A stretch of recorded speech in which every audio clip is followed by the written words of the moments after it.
Today's video is sponsored by Skillshare. Hey guys, it's Dani. Today we are talking about foliar feeding orchids. This is a topic I've gotten requests for a long time, but I didn't really delve into the subject way too much. I don't know why.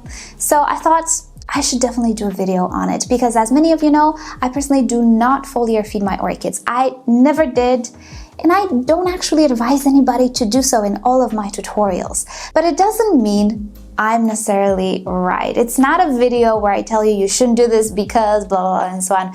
I'm going to tell you why I don't do it, my reasons which I consider valid, and at the end of the video you can draw your own conclusions and decide for yourself if this is something you think you should do or not, right? And since we're on the subject of you guys letting me know how you like things, please leave me a comment to let me know how you like Skillshare, which is today's sponsor. Skillshare is the largest online learning community for people that are curious and hungry for learning new skills. And I'm sure many of you know about them from my videos, but if you're new to my channel, well, this is the place where you will find thousands of creative classes in countless categories such as decorating, design, illustration, photography, music, and so much more, you name it. Now, one thing I personally am really not good at is design. Some of you already know this. And everything related pretty much. Even filming and photographing my own orchids. I'm simply not that artistic. But the more I practice, the better I get. I just need a few tips and some inspiration. This class by Tabitha Park on DIY backdrops was exactly what I was looking for, honestly. Inspiration and quick tips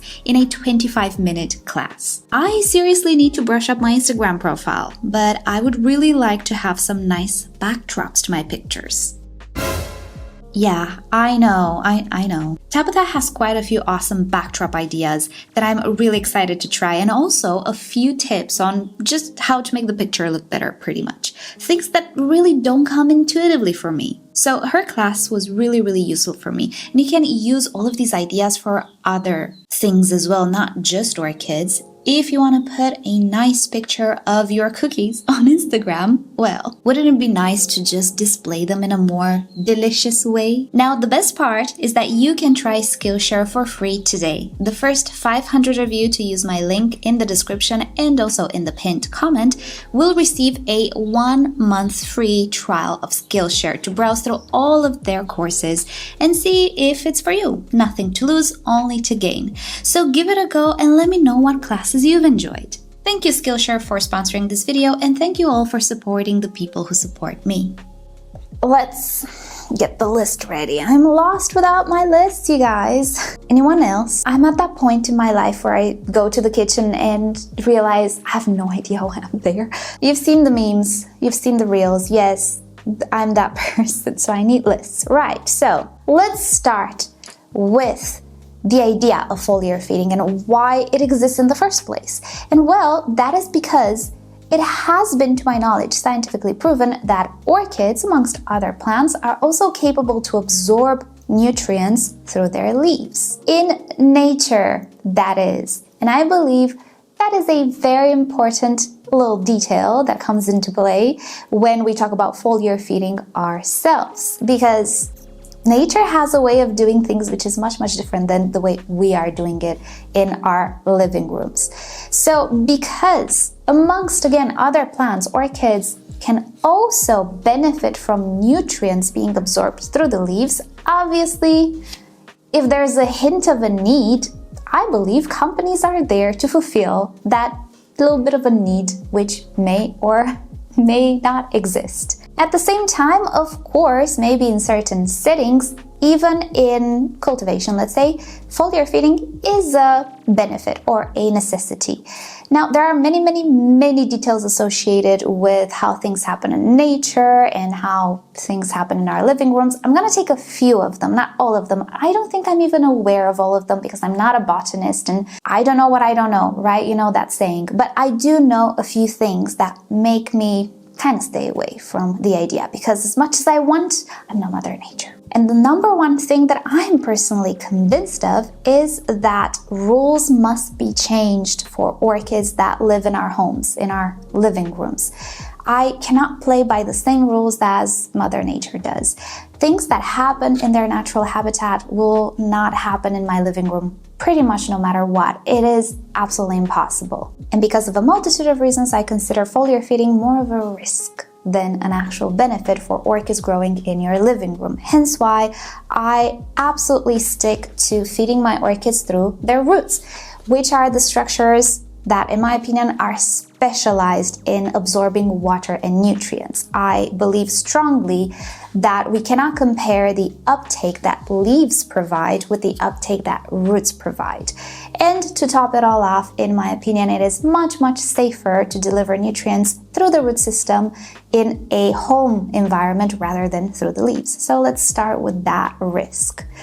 As you might suspect, the number one risk that foliar feeding poses is rotting, which is the number one ailment that affects us home growers. And I think I showed you a video, I think last week, depending when I'm publishing this video, I showed you a video of one of my orchids having stem rot because of splashing water around, not being careful with watering.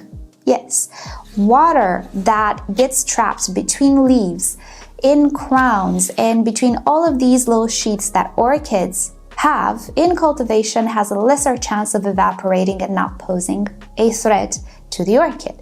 Also, the way we grow our orchids is highly different than the way they physically grow in nature. This is a cattleya that I'm showing you. It's beautiful and I love having it around. It looks glorious, but naturally it wouldn't necessarily grow like this. It could very well just grow like a little bit like this. Or like this. Depends on the branch it grows on, right? Callias tend to be a little upright, but let's think of a phalaenopsis. Here I have two very different phalaenopsis. One is the hybrid, might have some doritis in its parentage, which makes it a little bit more upright.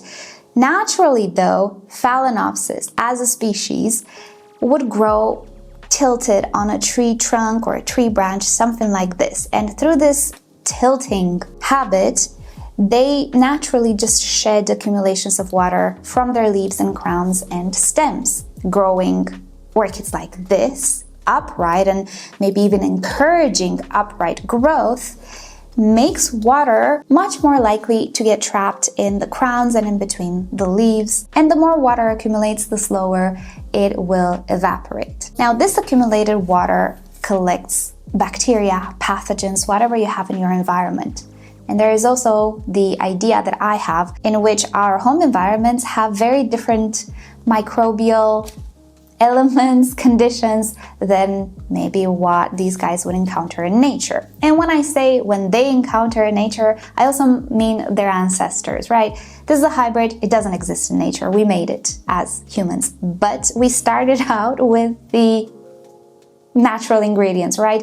We cannot get a rose from crossing two phalaenopsis orchids, right? We will get a phalaenopsis orchid which will have the same predispositions as its parents. In what percentage from each parent, that's debatable, but it will have the same characteristics or most of the same characteristics as the species. And as you saw in my previous video, even fans, even open windows all the time, although they greatly help, they don't 100% eliminate the risk of rotting. What eliminates 100% is being careful not to let that water accumulate in the new growths, in the crowns, and in the stems. And how do we do that? By not misting or putting water where we shouldn't, like on the leaves and so on. So from the get-go, foliar feeding implies you putting water on the leaves. So to me, the risk is absolutely not worth the potential benefits. I personally am not convinced there are many benefits to it, but I'm willing to admit that I might be wrong because I don't know everything. But even if there are benefits, I don't think they are worth the risk. And I haven't been foliar feeding my orchids almost ever since I started my collection. I used to at the beginning when I heard about the notion, but then I quickly discovered it's simply not for me and it's simply not worth it. So the number one reason why I don't foliar feed is the risk of rotting. Next up, let's talk about some efficiency reasons. Here's another kicker that maybe not many people know. Epiphytic orchids, which make up, I would say, most of our collections. We tend to have most epiphytic orchids rather than terrestrial, right? As a general rule. So epiphytic orchids have a unique way of photosynthesizing. I will not go into too much details so that we don't make this video unnecessarily long, but I will be sure to link you to some articles down below if you want to learn more about it. basically, the type of photosynthesis they perform is a CAM type or CAM pathway type, in which instead of doing the gas exchange in the daytime as other plants do, they do so in the nighttime in order to conserve water. Epiphytic plants, they are adapted to conserve water because they live in water-poor environments. If you consider terrestrial plants which have their roots in the ground, the soil actually retains water. An epiphytic plant, an epiphytic orchid, on top of the tree, it will have water as long as it rains or as long as there's morning dew, but then as the day progresses, the water is gone. So they are adapted to hold on to that moisture. And one of those adaptations is they are opening up their stomatas at night. They are withdrawing carbon dioxide and also do their respiration in the nighttime at the same time. And they do photosynthesize in the daytime with the carbon that they accumulate in the nighttime. It is my personal opinion that nutrient absorption through the leaves happens more when the stomatas are open. So if we would like to make foliar feeding efficient, we would have to spray the leaves at night. Yes, there is evidence that at least I read about that suggests the epidermis is also capable of absorbing some nutrients, but not all nutrients. Some of them have a bigger molecular mass. I'm not a chemist. Some just don't pass through the epidermis. The stomatas are much bigger pores and they do pass better through the stomatas. But if the stomatas are open at night, then we might as well douse the orchid in the daytime in fertilizer and nothing will get absorbed, or not enough to matter, right? So in my view, that is, again, quite the risk. Because as I was saying, simply letting water accumulate on the orchid poses a risk, let alone letting it accumulate at night when theoretically temperatures are lower and water evaporation is not as proficient, let's say. So it's a double risk here if we were to do the foliar feeding correctly, quote unquote, in my opinion, correctly. So that makes me wonder if just spraying the leaves in the daytime is nothing more than a placebo. I don't know. What do you think? I kind of think it is. Because also, let's remember, nutrients are only absorbed if they are in a liquid. If they dry on the leaves, it's done. Nothing will absorb them. They need to become liquid again. Now, naturally, the nutrients absorbed through leaves in nature would come from water trickling down the tree that brings nutrients, and also maybe dew, high humidity, and so on. So those nutrients have a higher chance, in my opinion, of staying in a liquid form, in a liquid substance, let's say in nature. So they're much more available to the leaf than they would be in our living room, where, yeah, you spray it in 5 minutes, those water droplets might evaporate, or worse, they might fall in the crown and pool in the crown because, yeah, the water droplets sometimes tend to trickle down depending on the orchid, right? So that would be another concern and reason why I don't foliar feed. Next up, absorbency issues. Let's think of a beautiful aroid with very velvety leaves. Let's think about an anthurium with velvety leaves. Those velvety leaves do not have a thick cuticle protecting them. The cuticle has many roles as a structure, but one of the most important roles is to not let water escape. And orchids have quite a thick cuticle covering their leaves, which is very, very important.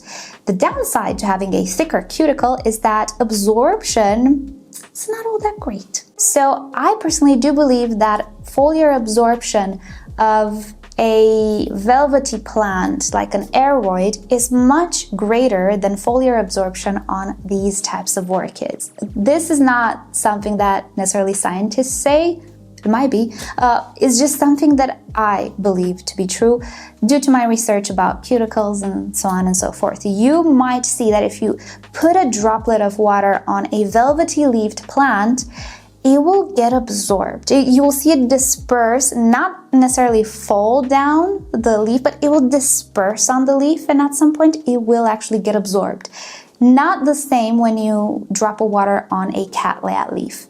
it will either stay there as a bead of water, either it will drip down. You will not see it like spread and getting absorbed. So my logic says it's much easier to foliar feed something like a velvet-leaved aroid, or maybe other aroids as well, than it is a thick cuticle leaf. So even if we mediate the risk of rot and we foliar feed at night just to make sure that they get absorbed, and we have high humidity and all of those things, do orchids really absorb all that much through their leaves when the roots are like 10 centimeters below them? I see no advantage evolutionary-wise to put too much emphasis on foliar absorption when the roots are there and the roots are just so adapted and so good at wicking. Put a drop on a root that can absorb water, and see that water being absorbed almost instantly. I don't see how evolutionary-wise it is profitable for an epiphytic orchid to invest so much energy in evolving foliar absorption. So I guess I'm questioning science here. I don't know.